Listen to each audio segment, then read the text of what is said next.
मैं अपनी झांसी नहीं दूंगी।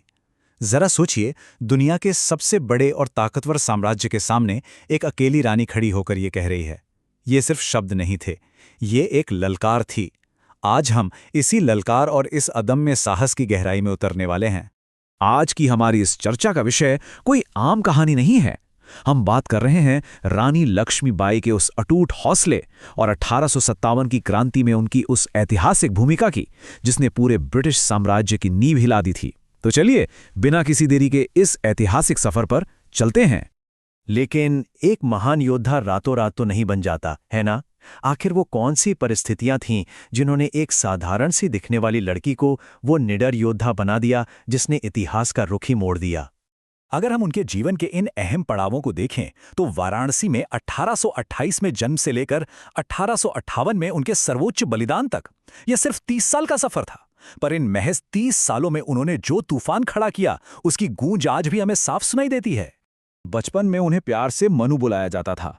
बिठूर में पेशवा के दरबार में पली बढ़ी मनु, सच कहूं तो बाकी बच्चों से बिल्कुल अलग थीं।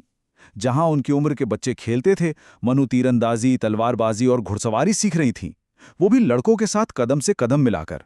और उनका ये निडर स्वभाव, यही तो वो ट्रेनिंग थी जो अनजाने में उन्हें भविष्य की एक महान रानी बना रही थी। अब जिंदगी हमेशा एक जैसी तो नहीं रहती। मनु का जीवन भी एक बहुत बड़े और दर्दनाक मोड़ पर आ खड़ा हुआ। विवाह के बाद उन्होंने पहले अपने नवजात बेटे को खो दिया और फिर 1853 में उनके पति महाराजा गंगाधर राव का भी निधन हो गया। और इसी दुख की घड़ी में अंग्रेजों ने अपना सबसे बड़ा कार्ड खेला, व्यपगत का सिद्धांत, यानी डॉक्ट्रिन ऑफ लैप्स। आसान भाषा में समझें तो अंग्रेजों ने कहा कि रानी के गोद लिए हुए बेटे को हम उनका वारिस नहीं मानेंगे। इसका सीधा सा मतलब यह था कि बस कागज के एक टुकड़े और एक शाही फरमान के जरिए वो पूरी झांसी को हमेशा के लिए हड़प लेना चाहते थे। पर अंग्रेजों ने एक बहुत बड़ी गलती कर दी थी। उन्होंने रानी लक्ष्मीबाई के इरादों को बहुत हल्के में ले लिया। ये वो पल था जब रानी ने साफ कर दिया कि वो इन कागजी नीतियों के आगे किसी भी कीमत पर घुटने नहीं टेकने वाली। वो कोई ऐसी शासक नहीं थी जो महल में बैठकर सिर्फ हुक्म चलाए। वो खुद मैदान में उतरने वाली योद्धा थीं।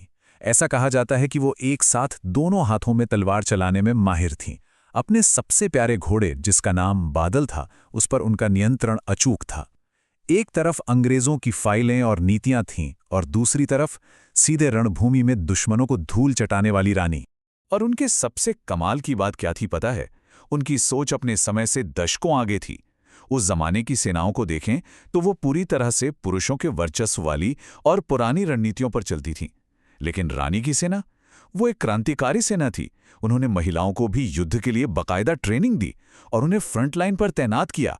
जरा सोचिए, उस दौर में ऐसा विद्रोही कदम उठाना कितनी बड़ी बात थी। फिर आया 1857 का वो ऐतिहासिक साल। पूरे भारत में ईस्ट इंडिया कंपनी के खिलाफ एक भयंकर ज्वालामुखी फट पड़ा था और रानी लक्ष्मीबाई इस पूरे तूफान के बिल्कुल केंद्र में थीं। मैदाने जंग में उनकी रणनीतियां किसी मास्टरमाइंड से कम नहीं थी। सबसे पहले उन्होंने अपनी झांसी की डटकर रक्षा की, जिससे उन्हें पूरे देश में प्रतिरोध का एक जीता जागता प्रतीक बना दिया। फिर उन्होंने तात्या टोपे जैसे महान नेताओं के साथ हाथ मिलाया, जिससे विद्रोह की आग और भी ज्यादा फैल गई। और उनका सबसे बड़ा मास्टर स्ट्रोक, ग्वालियर पर कब्जा, इसने विद्रोहियों को एक बेहद मजबूत ठिकाना दे दिया था। अंग्रेज सच में बुरी तरह परेशान हो चुके थे। लेकिन दोस्तों, आज़ादी की कीमत हमेशा बहुत बड़ी होती है। हर महान गाथा की तरह इस कहानी का भी एक ऐसा पड़ाव आना ही था जो भावुक कर देने वाला है। स्वतंत्रता की इस लड़ाई का वो निर्णायक और आखिरी दिन अब बिल्कुल करीब आ चुका था। 18 जून 1858, ग्वालियर। इतिहास के पन्नों में ये तारीख हमेशा के लिए एक गहरे सम्मान के साथ अमर हो गई।